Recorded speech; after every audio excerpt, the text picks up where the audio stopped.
तो भाइयों, आज मैं लेके आया हूँ आपके लिए एक खतरनाक स्टोरी शुरू होती है एक आदमी को दिखाते हुए जो अपने बाथरूम में नहा रहा है। तभी उसकी नज़र उस बाथरूम के शीशे पे पड़ती है तो उस पे लिखा आता है यू आर नेक्स्ट। और ज़मीन पर उसकी बीवी की लाश पड़ी होती है। किसी ने उसकी बीवी को मार दिया था। यह देख के उसके रोंगटे खड़े हो जाते हैं। तभी उनके घर में एक मास्क वाला आदमी घुस जाता है जिसके हाथ में एक बहुत बड़ा खंजर होता है जिससे वो कई लोगों की जान लेता है। अब 4-5 दिनों बाद उस घर में एक हस्बैंड वाइफ अपनी सालगिरह मनाने आते हैं। वो दोनों काफी खुश थे क्योंकि उन्हें शाम को पार्टी करनी है, इसलिए वो अपने पूरे परिवार को भी बुला लेते हैं। उनका सारा परिवार इकट्ठा हो चुका होता है। वो लोग खाना खा रहे होते हैं। तभी एक लड़का आवाज सुन के खड़ा होता है। तभी एक तीर उसके सिर के आरों पार हो जाती है। यह देख के सभी लोग काफी डर जाते हैं और चीखने चिल्लाने लग जाते हैं। उन्हें अपनी मौत का जरा भी अंदाजा नहीं था। कौन बचने वाला है और कौन रहने वाला है यह किसी को नहीं पता था क्योंकि लगातार तीर बरस रहे थे। और ट्रैप को भी तीर लग जाता है। ट्रैप की वाइफ एम्बुलेंस और पुलिस को फोन करती है पर उनका फोन कोई नहीं उठाता।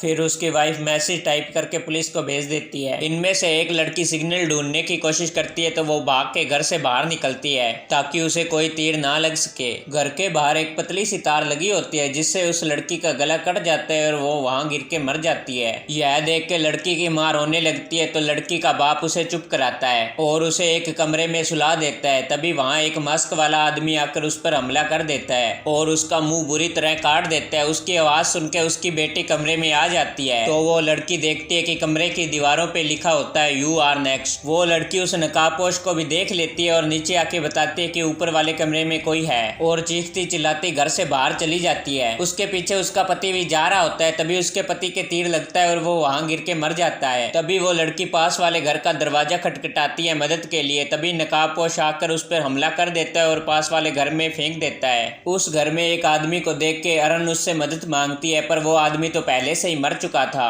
अरन उस घर में हथियार ढूंढती है। तभी वहां एक मास्क मैन आता है तो अरन उसे मार देती है। तभी इसके फादर को पता चलता है कि वो किलर हमारे साथ ही रह रहा था और एक एक करके सबको अपना शिकार बनाना चाहता था। तभी वहां मास्क मैन आता है और उसके फादर का गला काट देता है और उसकी तड़फ तड़फ के वहीं मौत हो जाती है। फ्लैश उसका बेटा यह सब चुपचाप खड़ा देख रहा था क्योंकि यह सब वही करा रहा था। अरन आके पूछती है कि पापा कहाँ हैं तो फ्लैश कहता है कि ऊपर के कमरे में पापा सो रहे हैं। तभी अरन लाश को ठिकाने लगाने का प्लान बनाती है। तभी पीछे से मास्क मैन आ जाता है। मास्क मैन अरन पर हमला करने लगता है। तभी अरन खिड़की से कूद के स्टोर रूम में छिप जाती है। मास्क मैन अरन के बिछाए जाल से जख्मी हो जाता है और फ्लैश से लड़ता है क्योंकि सभी उसका किया धरा है। यह सारी बात अरन को पता चलती है तो अरन फ्लैश को गोली मार देती है। यह सब एक पुलिस वाला देख लेता है और वो पुलिस वाला अरन के गोली मार देता है और अंदर आने की कोशिश करता है तो अरन के बिछाए जाल में फंस जाता है और उसकी मौत हो जाती है।